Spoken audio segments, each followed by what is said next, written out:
YSR Congress party నేత మాజీ MLA Chevireddy Bhaskar Reddy తనయుడు చెవిరెడ్డి మోహిత్ రెడ్డిని తిరుపతి పోలీసులు విడిచిపెట్టారు. ఎన్నికల పోలింగ్ తర్వాత అప్పటి టీడీపీ అభ్యర్థి ప్రస్తుత ఎమ్మెల్యే పులివర్తి నానిపై హత్యాయత్నం కేసులో మోహిత్ రెడ్డిని పోలీసులు అరెస్ట్ చేశారు. శనివారం రాత్రి దుబాయ్ వెళ్లబోతున్న మోహిత్ రెడ్డిని బెంగళూరు విమానాశ్రయంలో నిలువరించారు. తిరుపతి డీఎస్పీ రవి మనోహరాచారి నేతృత్వంలో బృందం ఆయన్ని అదుపులోకి తీసుకుంది. అనంతరం మోహిత్ రెడ్డిని ఆదివారం ఉదయం తిరుపతిలోని ఎస్వీయూపీఎస్ కు తీసుకొచ్చారు. కాసేపు విచారించిన అనంతరం 41A నోటీసులు ఇచ్చి వదిలేశారు.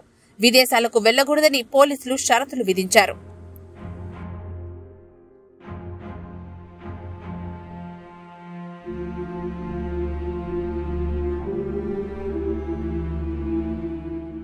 మోహిత్ రెడ్డిని పోలీసులు విచారిస్తున్నంతసేపు ఆయన తండ్రి భాస్కర్ రెడ్డి ఎస్వీ యూనివర్సిటీ వద్ద ఫుట్పాత్ మీద కూర్చొని ఉన్నారు.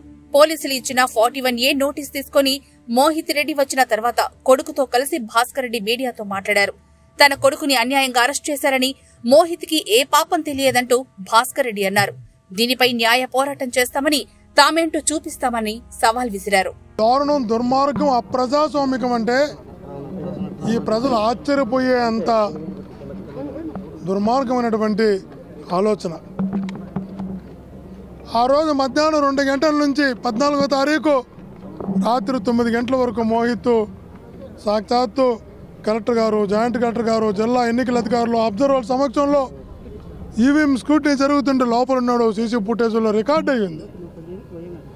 ఏమీ తెలియదు తనకి ఇక్కడ జరిగిన గొడవ కూడా. ముందు రోజు 18వ తేదీ రాత్రి కూచువారిపల్లి అనే గ్రామంలో, చంద్రగిరి మండలంలో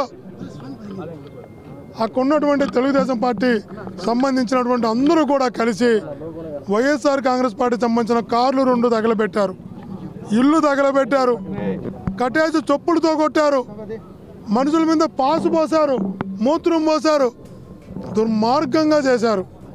ఇంతవరకు ఒక్కరిని కూడా అరెస్ట్ చేయలేదు. 14వ తేదీ మధ్యాహ్నం 3 గంటలకు మొదటి నుంచి మేము చెప్తున్నాం, నాని గారి పైన దాడి జరగలేదు, నాని కారు పైన దాడి జరిగినట్టే ఉంది, అది వీడియోలు చెప్తున్నాయి అని. ఆ విషయాన్ని నేను ఎస్పీ గారికి కూడా మాట్లాడినప్పుడు గంట ముందు రోజు అక్కడ కార్లు దగ్ధం చేశారు, మూత్రం పోసారు, కొట్టారు. ఇక్కడ కూడా వాళ్ళ కార్లు ఏమన్నా డిస్టర్బ్ చేస్తారేమో జాగ్రత్త చూసుకోమని చెప్పి నేను కూడా రిక్వెస్ట్ చేయడం కూడా జరిగింది.